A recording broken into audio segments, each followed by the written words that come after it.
Alrighty, hello, everybody. As we welcome everyone into the store, or really onto the camera for a moment, let's just take a moment, let everyone in. It's Zoom, so we'll take a little bit, sit down, grab a drink, grab some, I don't know, water, Coke, whatever you have in the fridge, and just sit down, get comfortable, and then we'll start in just a couple seconds. For everyone that's getting in now, just sit down, wait a couple seconds once again, and then we'll start in just 2 seconds. I feel like everyone's down. Everyone's sitting. Okay, here we go. Hi, everyone. Welcome to Politics and Prose Live. My name is Hannah Manwiller, and I am a bookseller here at the Children and Teens Department of Politics and Prose. Tonight, we are so excited to host Jeffrey Selingo in an in-depth conversation with Melissa Korn to discuss college admissions centered around Jeffrey's new book, Who Gets In and Why? A Year Inside College Admissions. Jeffrey Selingo has been a journalist for over 20 years and is also a special advisor to the president of the Arizona State University, back in the West where I'm from. He has written for the Wall Street Journal, the New York Times, the Atlantic, and the Washington Post, something a bit more local. He is also a New York Times bestselling author of both There Is Life After College and College Unbound.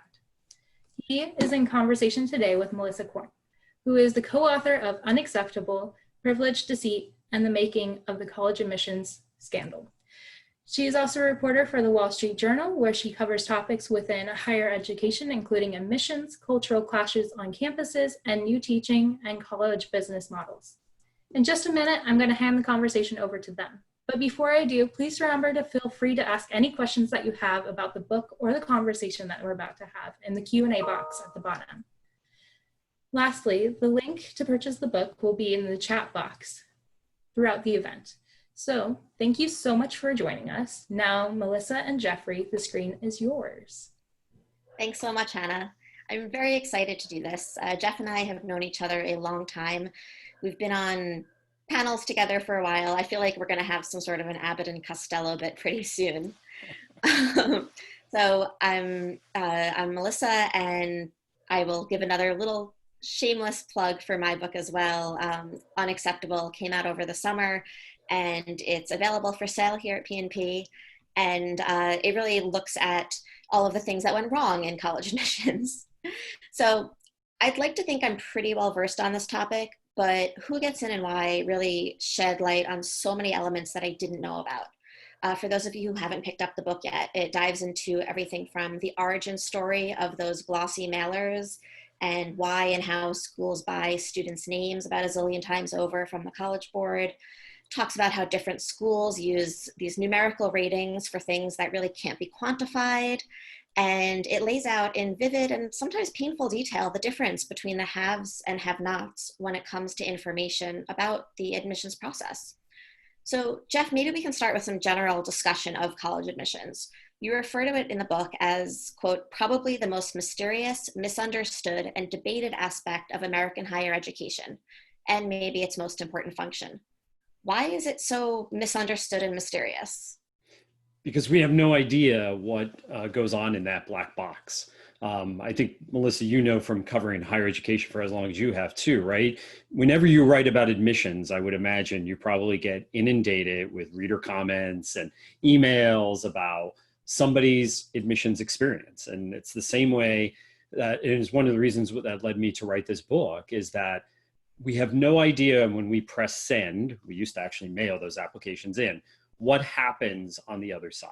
What is, how long is the discussion? What are they looking at? What are they not looking at? And that, to me, because it's such a black box that really only admissions officers can see inside, it's going to always be debated around, is it transparent enough? Is it fair? And the more students who apply, particularly to selective schools, and that's in many ways what we're talking about here, the more that students who apply to selective schools every year, the more opaque this becomes, and the more I think parents see this and students see this as an unfair process. Right, people want rhyme and reason. They want rationale in these decisions, and sometimes it just feels like these things are made and you don't understand why. And as your book says, you kind of try to explain the why part, because it's about so much more than just the qualifications of a particular candidate. And that's hard to swallow. That's hard to accept sometimes, I think. I think it really is. And, and you're in New York, I'm here in DC. And I think that especially in many of these places where talk of college kind of starts in elementary school with many families, there's this idea that, you're going to get to go to one of these wonderful, highly ranked schools. And of course, there's many wonderful, not highly ranked schools as well that I hopefully will get to talk about tonight. But one of the things I didn't appreciate until I was inside this process is just how wide and deep these applicant pools are. And so you in your local context might think, wow, I'm ranked, number 5 in my class, or I have this high GPA or these high SAT scores, or I'm captain of this team or president of that club. And what I didn't appreciate, so for example, the year I was inside the Emory university process, and so I was in three schools, but let's just take Emory as an example, they had 30,000 applications that year. And just for comparison, 4 years later, they had 20,000. So they increased by 10,000 applications over a 4-year period. And they accepted 7,000 or so for a couple of thousand seats that they had open. But 30,000 applications, and probably more than half of them were very well qualified. So just think about it in your own context. So you might be highly qualified in your school, and you may know a couple of kids down the street who are just as good, right? But think about it now, you're going to replicate that at high school after high school after high school, not only across the US, but then take in the rest of the world. There's more than 40,000 high schools in the country. And so even if Emory is only getting applications for maybe 9 or 10,000 of them, it's still such a deep pool. And that's what I didn't really appreciate until I sat there day after day. Right. All of these applicants are actually from Lake Wobegon, right? They're all above average, and they're fantastic and interesting people. And many of them, and schools say this themselves, right? We could fill our class X times over with qualified candidates. And I think that's something that is hard for families to hear, because then it's, well, why wasn't my kid one of those? Yeah. And it's not, and that's not meant to raise your anxiety level or get you really depressed. I think it's just to really put this whole process in context when you're starting it.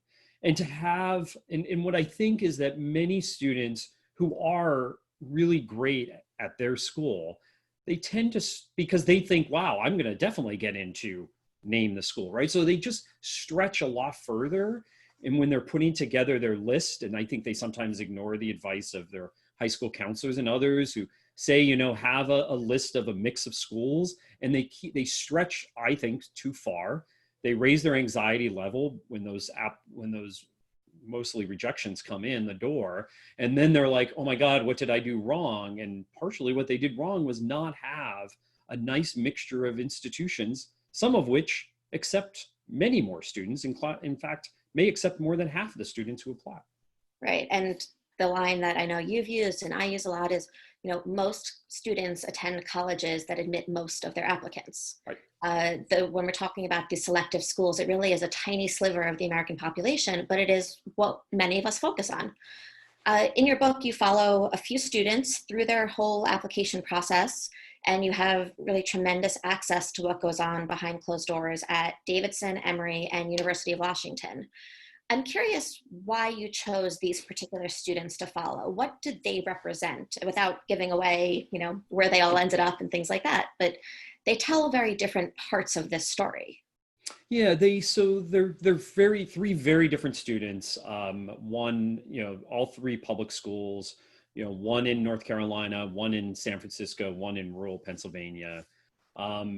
Two girls who were at highly suburban or urban public high schools with a lot of resources and applying to mostly highly selective colleges. And really good students, but not the very top of their class, but very competitive students. And then a third student who grew up not actually far from where I grew up in northeastern Pennsylvania, who went to a very under-resourced high school, and small, rural, and as I mentioned in the book, much more likely to run into a military recruiter than a college recruiter. And so I really wanted to show they weren't meant to represent every single story out there, but they were meant to represent how students' stories and how applicants' stories change over time. And that's really the point that I wanted to bring home with their stories in the book, so that parents and students embarking on this college search, whether they're starting at the beginning of their junior year or earlier or later in the senior year, is that be ready for the changeability of the process. The more that you go into it saying, this is, these are the only 3 schools I'm going to apply to, or I definitely want to go here, or I have to go here, the more that you're kind of set in stone about the process, the more not only I think you're going to be potentially disappointed at the end, but the more anxiety inducing that I think the process is going to be. And what I wanted to show with their 3 stories is how things changed for them, and things didn't really work out the way that they thought at first. And then eventually they all end up in a place, some of whom they didn't, or some places they didn't think they would end up, and they ended up being pretty happy with where they were. And I think that's the other point of this story, is that if you have a range of colleges on your list, yes, you may not get into your top choice. You may not get into even your top 2 or 3 choices.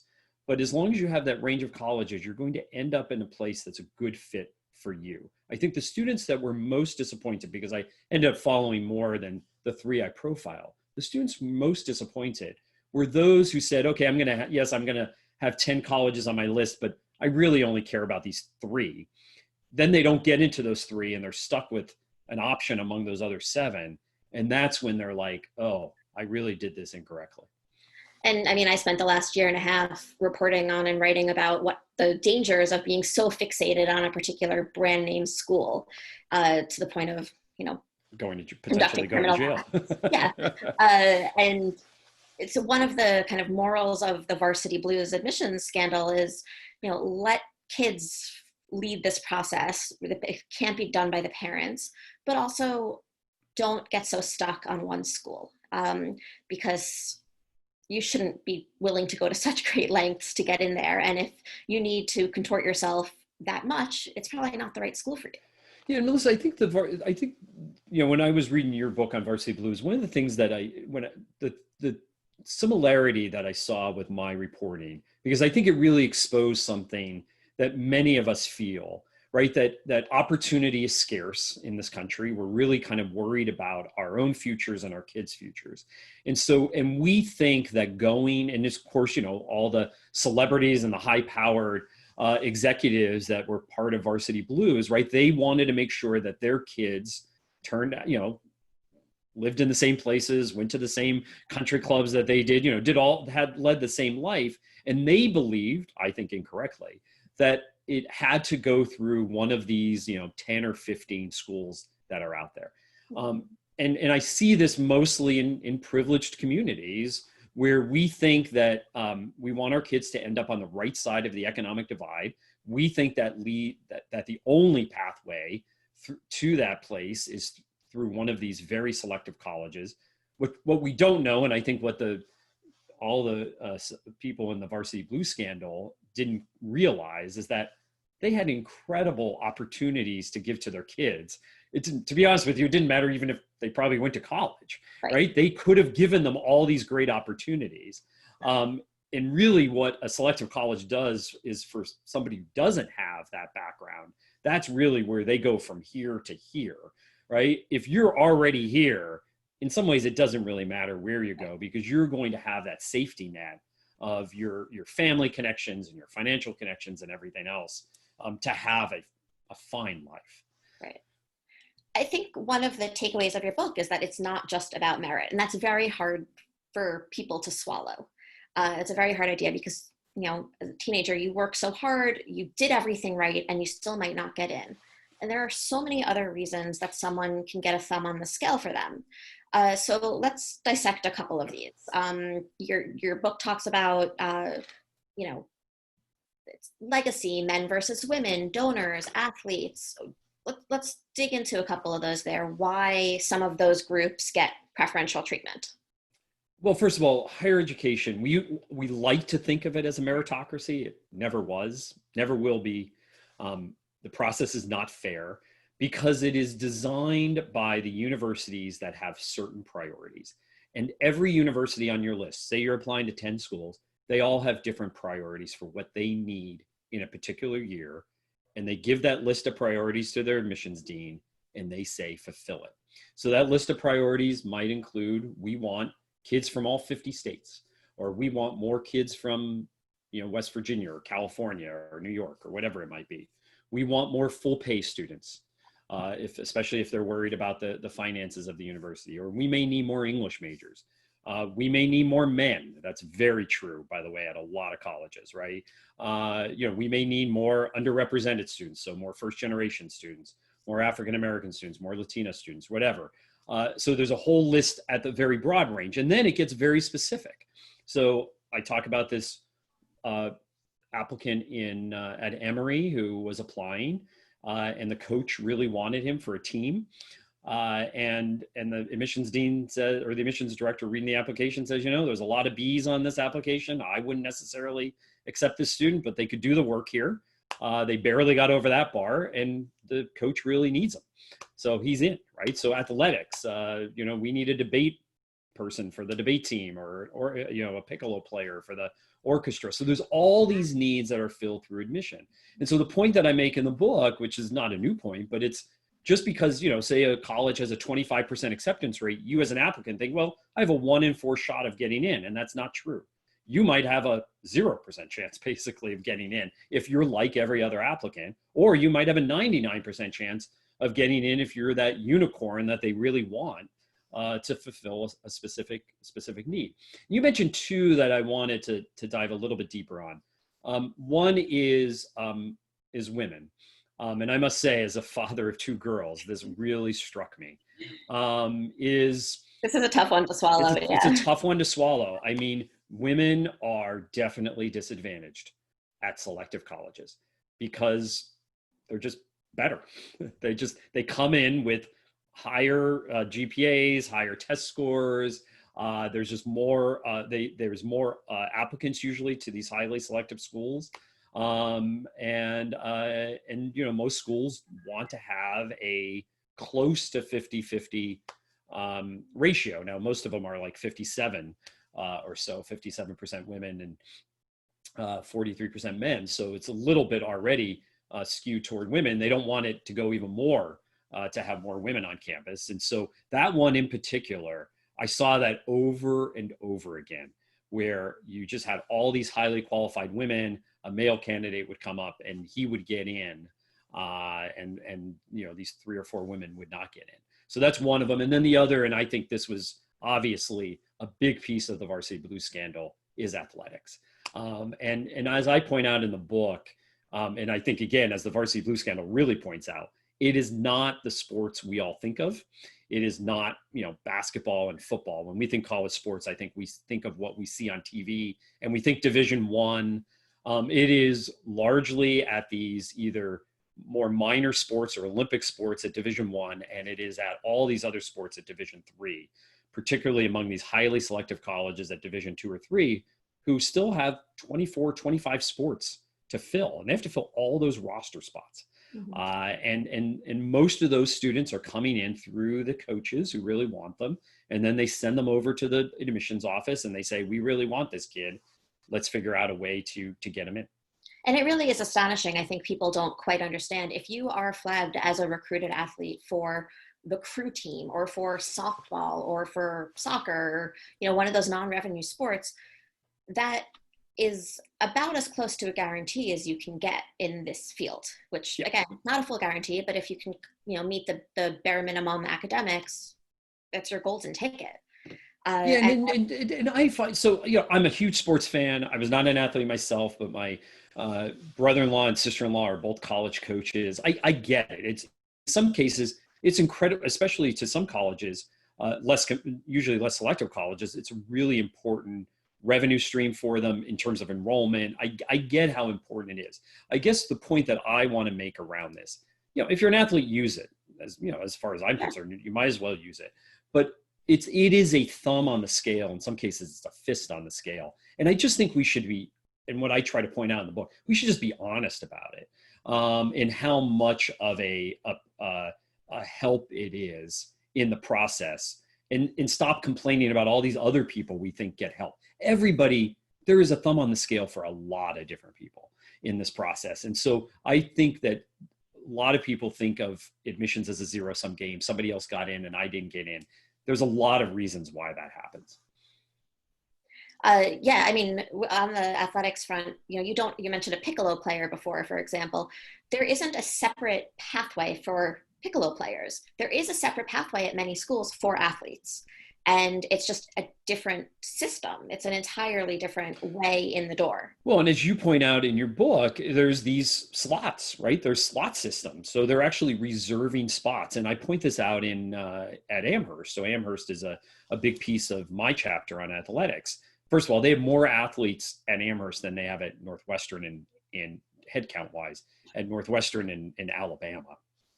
But they're also reserving, because a place like Amherst is so small, they have to reserve these spots for students who are under their average SAT and ACT scores and their average GPAs, because otherwise these athletes wouldn't get in. And again, I'm not saying that these athletes are not qualified as athletes, but I think that if we're going to have an honest conversation, and this is really what happens all the time about who gets in and why, right? It's the subtitle of the book. I think we have to have an honest conversation that there are many thumbs on the scale for many different types of students, because I tend to think this just really comes up around kind of race, ethnicity, and first generation status all the time. And I think that we have to be pretty honest about what's happening across the board here.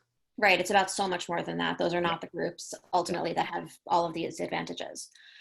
There are a few very common tools that families and schools use during this process. And I'm really curious to get your take on whether they're helpful or harmful to those going through the admissions process. So maybe rapid fire a little bit here. Yep. Direct mailing and buying names of students. Does that help the system? Does it just add unnecessary noise? I think it adds a lot of unnecessary noise. I think it's incredibly inefficient. As I point out in the book, they buy hundreds of thousands of names to yield maybe a few more kids who wouldn't have applied. But I think any parent out there who's in the middle of the search process probably will talk about how much needless mail they get, both email and in the mailbox. So I think it's pretty unnecessary. It's in my mind, it's self-serving for a lot of the schools. It generates this vicious cycle, increased application volume, right? Everyone feels special because they got a personalized mailer. They apply, they don't get in. The school looks more selective. Next year, it kind of builds on itself, but it doesn't help anyone. No, and that's particularly true of selective colleges. I had so many students. You remember, some of these students don't really get mail. And so suddenly now you're getting a piece of mail from Princeton, for example, and you're thinking, wow, Princeton actually wants me. No, they don't really want you. They just want to juice up their numbers so that when they reject you, they look more selective. Right. They don't want you. They want your application. Naviance, which is used by so many high schools and by students at so many high schools. But you point out it kind of helps narrow that funnel of the schools that people even consider, because they're checking where other people applied. Yeah, so Naviance is this tool that maybe some people in the audience may not know. And the most popular feature is it's in your high school counselor's office, and obviously online as well, is the scatter plot. And so you could basically look at kids from your high school for the past couple of years who've applied to the same college you're thinking of, and whether they got accepted, rejected, waitlist, whatever. So you could kind of see where you fall on that scatter plot to see if you could get in. What's interesting about this, and there's a study that I have in the book from a doctoral student at Harvard Ed School, is that for the most part, for that to work, for that scatter plot to work, you have to have enough inputs, right? You have to have enough students who applied to that school. And so it kind of feeds on itself, because you're only looking at schools that kids from your high school have applied to before. And so rather than think of hundreds of schools or thousands of schools, but let's say just hundreds of schools, you're maybe only thinking about a dozen or 2 dozen schools, because if the school is not in the system, if the college is not in your high school system, you're like, oh, maybe nobody's applied there. Maybe it's not a good school, or I don't know if I'll get in, or whatever. And so it just feeds on itself as a result. Yeah. And I have seen some high schools turn away from Naviance because they worry about that kind of insularity that it builds. Yep. 2 others, help versus hurt rankings. And we could probably just talk about that for a very long time, but we won't. Rankings and early decision. If you want to just choose one and talk about, we're going to move to audience questions soon. Okay. If you Why don't I want pick, I'll questions- skip the ranking since the Wall Street Journal just came out with its own ranking, which I know you had nothing to do with, Melissa, but so we'll skip that one for now. But let's talk about early decision, because we're in early decision period right now. In a couple of weeks, early decision applications are due at most colleges. I think it is hurt, because what it has done is move up, and maybe a little bit different this year because last spring was so disrupted for so many juniors, but I think it has really moved up the college search process so much earlier. So now if you want to apply 2 months into your senior year, you have to have your testing done, you have to take all those courses in your junior year, you have to go on all those college tours. And again, a little bit different this year, but in some ways it's even worse this year, I think, because now here we are in the fall. You might not have been able to get to a campus last spring or over the summer because they were mostly closed to tours. Now you can't tour now in the fall. So you can't even go to see the schools that you want to apply to early. You might be going to high school virtually, so it's hard to see your teachers, hard to talk to your counselor. You're not having a great, probably, high school experience as a result. And now colleges are telling you, apply, apply, apply by November 1, because supposedly you have a better chance of getting in. And colleges, I think this year will press even harder on early decision because they want to have some certainty around the class. Because for those who are on in the room tonight, they may know that early decision as opposed to early action. Early decision is a binding decision. You get in, you say you're going. So they like that certainty. I think you do a really good job in the book of explaining yield, right? Yeah. So what share of admitted students actually enroll? And that number is quite low at a lot of schools. So schools are coming into this really not knowing if they're going to meet their numbers each year, over and over. It's this kind of worry and anxiety for schools that might even surprise you, but they're safety schools for other people. So they just can't figure it out. So locking people in, so important. Applicants want certainty and the schools do too, for sure. Yeah, and I just think, especially this year, it's a little unfair to students because, again, they haven't been able to see these campuses, and you may not be able to compare financial aid packages, or you won't be able to compare financial aid packages if you don't have multiple acceptances in the spring. And again, we're in the middle of a recession right now, and what's better than for parents to be thinking about how they're going to finance this education? So talking a little bit about the pandemic, let's look into your crystal ball and talk through what other impacts the pandemic will have for this current cycle. Talked a little bit about early admissions. We've got people deferring for a year. So does that take up spots and take away spots for the current seniors? So many schools going test optional. There's a lot in flux right now. There is a lot in flux. So let me start with the taking the spots. No, I think that's a little bit overblown. Harvard, what was it, 20% of the class or something like that, deferred. I don't think the numbers are all over the place from what I'm hearing. They're not as high as Harvard's in some other cases. But the other thing about colleges is they tend to want to have their entire enrollment number, their overall enrollment number, undergraduate level, stay pretty steady from year to year. Sometimes they want to grow, but very few colleges really want to shrink. So if they had all these students defer, which means that next year's sophomore class will be smaller, and those students will be in their freshman class, I do not think they're going to take your spot in that freshman class, because if colleges have the room, and most of them will, trust me, find the room because they want that revenue, they will just have a bigger than normal freshman class. So I don't think it's a worry at most colleges about the deferrals. You mentioned test optional, and I think, to be honest with you, that may be the biggest impact from this pandemic. More than 500 colleges have gone test optional since the spring. And some of them will go back after this is all over. Some have announced they're not going back at all. Others have announced they're in a 3-year test period of this. But I think what's going to happen after they get through this selection process, they're going to say, you know what, we were able to make our class. We have a pretty good class academically, and we didn't have to require them to take this test. So we're not going to go back. I think very hard to put that genie back in the bottle. I think so. I think at the ultra selective places, the Ivy Leagues particularly, I think they will, because I think there's this sense that they, how do you compare these students from different high schools? I think alums will probably push a little bit on that front as well. I think unless Harvard does it, I think it's going to be hard for the other Ivies to go along and not do testing. Mm-hmm. I'm going to turn to audience questions in just a second. So if you have questions, please submit them through the Q&A function on the Zoom. But Jeff, how can we walk away from your book feeling something other than hopeless and, just sad? Well, first of all, the average acceptance rate is 65%. Average acceptance rate in the US. Something like more than 2/3 of students, closer to 3/4 of students, tell the UCLA freshman survey. Every year, UCLA surveys incoming freshmen, and they say, I'm at my first choice college, right? So most people get into a college and they land at, where they want to be.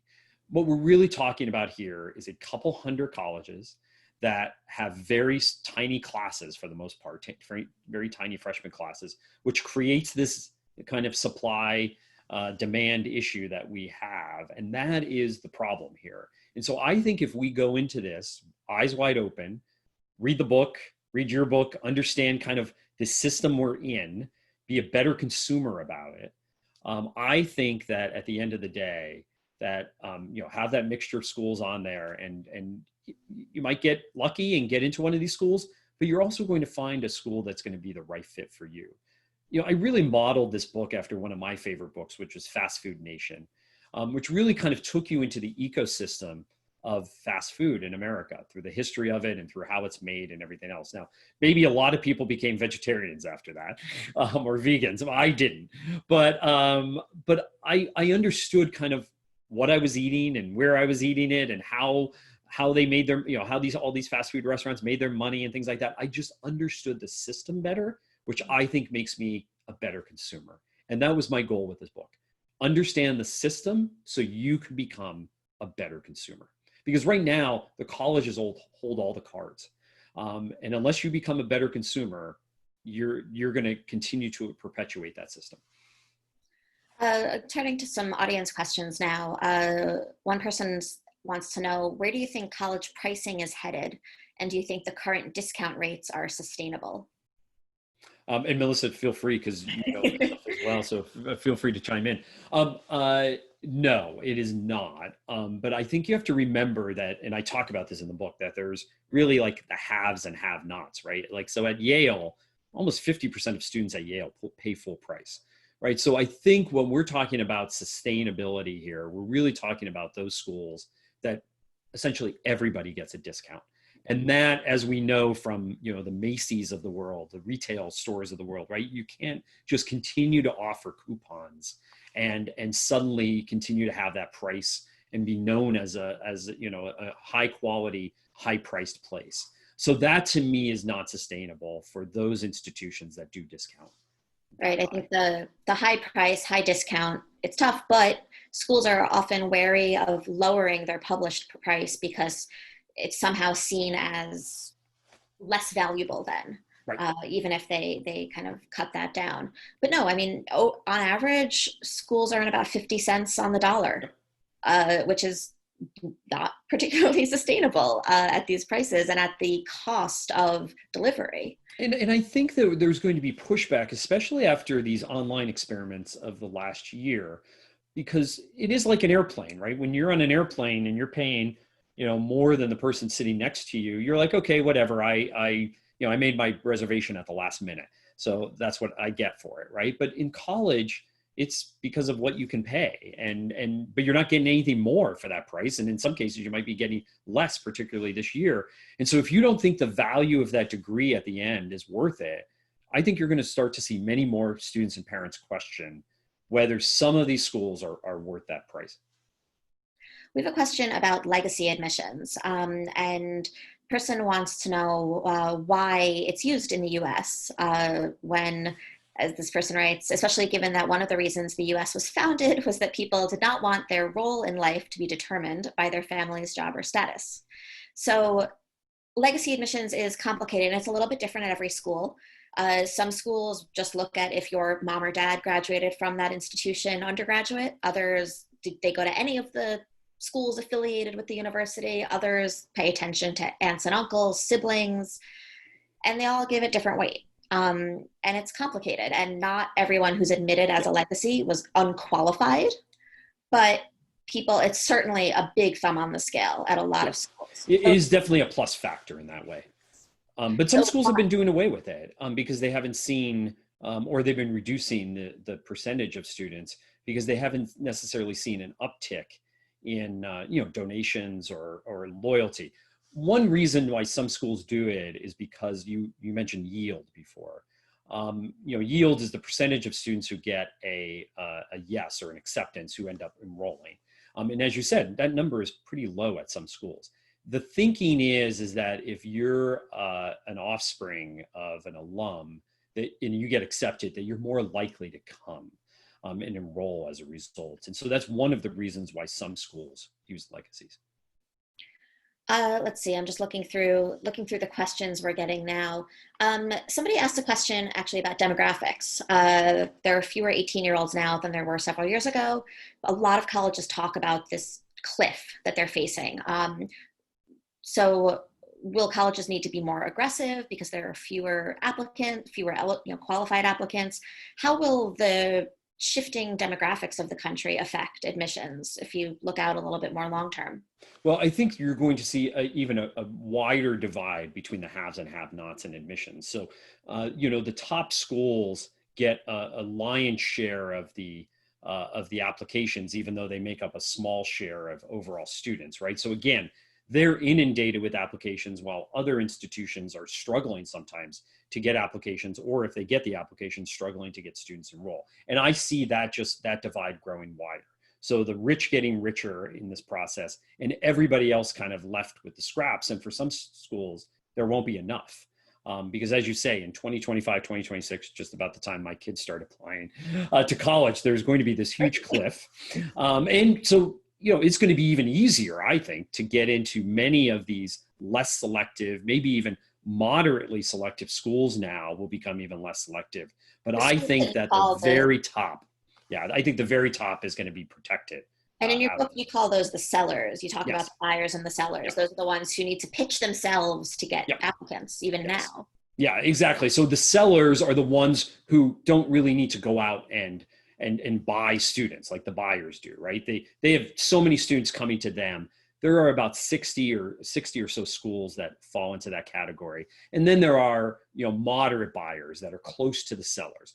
I think those schools are pretty well protected too, but we're talking, 150, 200 schools at the most here when we have thousands of colleges out there. So we're going to see a lot of colleges, I think some will go out of business, some will merge, and all these others will either have to figure out a different business plan or they're going to become a lot less selective because they're going to need every student they can get.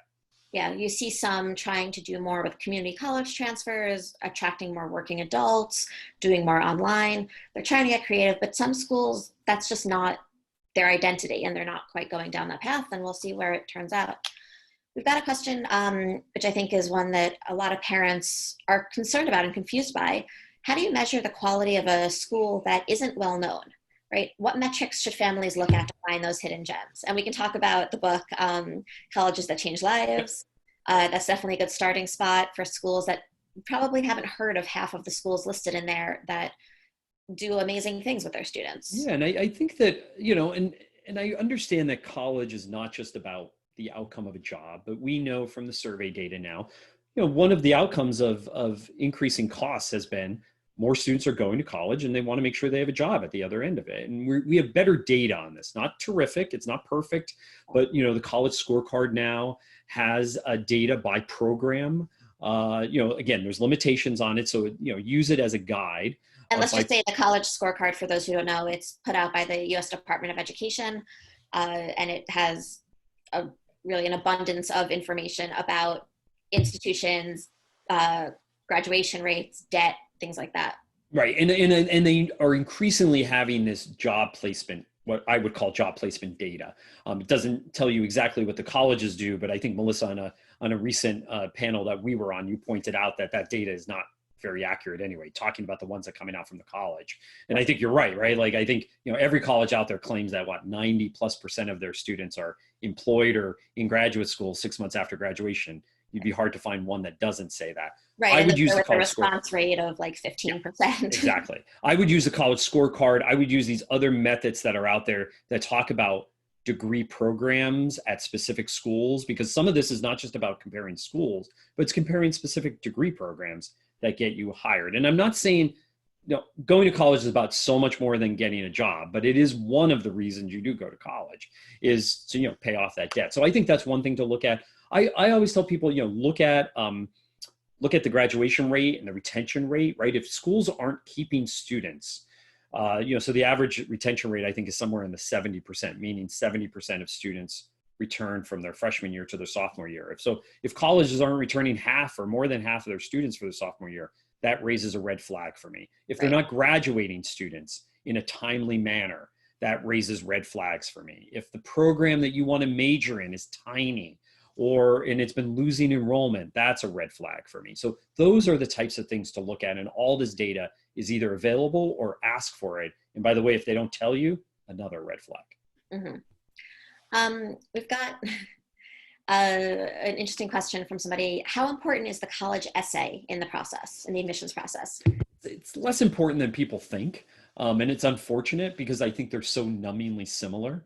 When you read so many essays, they're all about kind of the same topic. I always tell students, really, truly write about what you want to write about. Don't think about what the person on the other side of the desk wants to read. Don't have it coached so much. Yes, have somebody read over it, make sure it's accurate and everything's spelled right and grammatical errors. But write truly from your heart something that is explains a slice of your life. Don't try to squeeze your 18 years of life into a couple hundred words. I just think the problem now is there's so many books out there. There's so much coaching about the essay. It's overly coached now, and every essay seems to read the same. And it's, admissions officers can tell if it wasn't written by a 17-year-old. They can tell that pretty quickly. From what my, reporting over the years is, an essay rarely, kills your application. It rarely hurts it, but it can help it if it's really engaging or about something that's really special. Yeah, and it could differentiate you, right? And that's the thing of essays and recommendations. So at some point, grades, test scores, and your high school courses kind of get you to a certain level. And that's where, but they have way too many students at that level. So then they need those things that are going to get you over the edge. And we talked, about some of those hooks before, whether where you're from or sports or things like that. But there's these other things that could kind of get you over the line. And that's where I put essays. I think we've got time for just two more quick things. And I'll be fast. One person asks that we do address rankings, even if briefly. Okay. So rankings, worst thing ever or almost the worst thing ever? Okay, the one good thing I think the rankings pushed, and so I talk about this in the book. I interned at U.S. News and World Report in the early 90s. I worked on the rankings. I spent a lot of time on the U.S. News and World Report rankings. No offense to the journal, but they are the granddaddy of them all, right? So I think what the rankings did was encourage colleges to share information.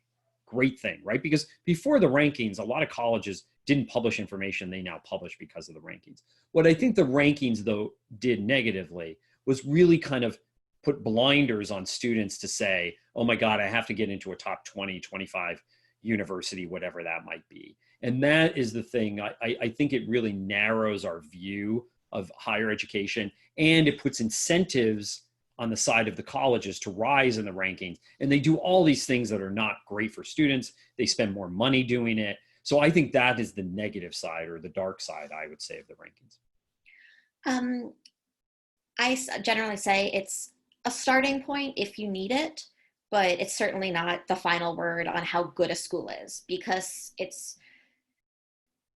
applicant pool isn't a monolith. So what's number one for one student is not going to be number one for somebody else based on what type of school they want to go to, how big or small, location, what they want to major in, things like that. It's so individual, and rankings doesn't really get it fit. Yep. Let's end on this question, because I think you talked a lot about kind of the different needs that schools have in who gets in and why. So somebody asks, when you say mix, what do you mean by a good mix? How does a school think about the mix of students? So in some ways, this is overstated, because as I point out in the book, they are sending out invitations to join a class. They are not, they talk about so often how they're crafting a class, but they're, even at some of the best schools, a third or half the people who are accepted will say no to them. And sometimes they don't know exactly who is going to say no. They have models to kind of predict that. But so the mix is a little overstated that they're putting together this community. But it is whatever they want at a particular moment. And to me, all the discussion right now, and you know, if there's a change in the Supreme Court, you know, there's no doubt about it, another college affirmative action case will come up. And really what I think at some point, part of the debate about affirmative action among on the college's side is what they think of their ability to make a class the way they want to, what they think is important. Obviously, they have to follow the rules of the land or the laws of the land. But that to me is what colleges believe. They believe this idea of holistic admissions allows them to say, we think these 5 things are important and we're going to craft the class that way. So the mix for UCLA is different from Harvard, is different from Emory, is different from Davidson.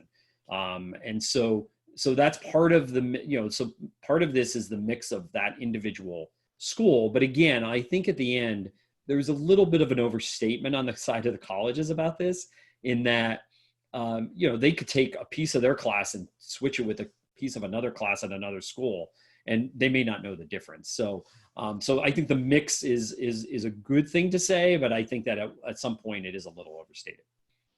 That is all we have time for. Jeff, thank you so much for chatting about the book. Again, it's Who Gets In and Why. It is a wonderful look inside admissions, and arm yourself, be a better consumer. I highly recommend buying it and reading it. Thank you so much. And I highly recommend Melissa's book as well, Unacceptable. If people keep asking me, did you touch on the Varsity Blues scandal? I think put our 2 books together and you really have a good sense of what is happening right now in college admissions. Absolutely. Yeah. Thank you guys so much for talking and letting us know all those amazing questions and all those answers. It was fantastic. Thank you for all the questions from the audience. Thank you for really engaging. So I have one last question for you. What are you both reading right now? Melissa, I'll let you go first. Okay. I just started a new book last night. I'm reading a book of short stories by Alice Munro. I find I'm very much gravitating toward fiction these days.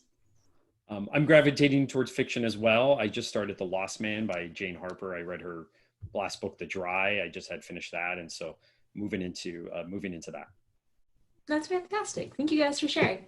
One last time for everyone that's watching, in the chat box below, we have links to the books so that you guys can buy them. Please go there. Please support the store. It's, as we continue to say, it's a pandemic and we're always looking for ways to get a bit more support. So thank you guys so much for watching this, because that's just a different form of support too.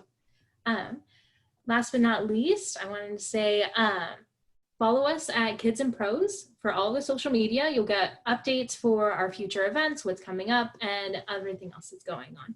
Thank you both for joining us today. Thank you for talking. And if you have anything left to say, right now is your chance. We're good? Okay. Thank you. Thank you, Have Melissa. a great night, everybody. Thank you, everybody. Thank you, Hannah. Thanks. There we go. Good night. Bye, guys.